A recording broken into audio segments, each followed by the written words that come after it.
Imagine nyo, sa ganong pain, sumusuko na ako sa life. Mas matindi naman yung pain niya. Tapos, babash-bash nyo yung bata. At saka, nagtatanggol sa kanya. Maraming salamat. I love you guys. Ang ina, may sakit na nga yung tao. Tapos, gaganong-ganunin nyo. May babash nyo.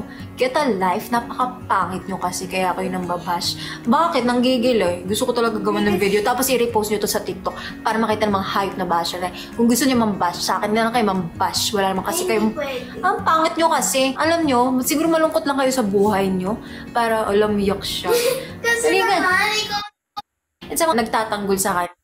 Bash nyo yung bata. At saka pagod ka, hindi ba? Yung earphone. So I was messaging mom. Ano sabi ng doktor? Ano gamot niya? Yan nga sabi ni ma'am.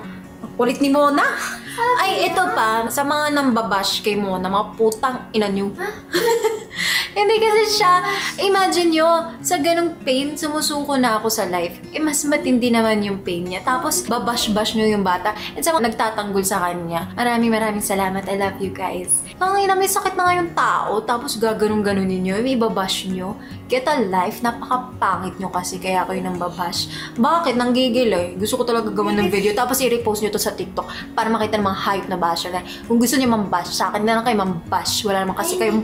Ang pangit nyo kasi, alam nyo, siguro malungkot lang kayo sa buhay nyo para umiyak siya. Kasi naman, ikaw yung nag-ano dyan. Totoo naman eh. Gusto ko lang sabihin, ang dami kong... I mean, imagine mo siya fighting for... Hey, grabe kayo yung pinagdaanan. Ang lala ng mga basher, napaka-bitter nyo sa buhay, napaka-pangit siguro ng buhay nyo para mangsaktan ng ibang tao na wala namang ginagawa sa inyo. I hope karma gets you.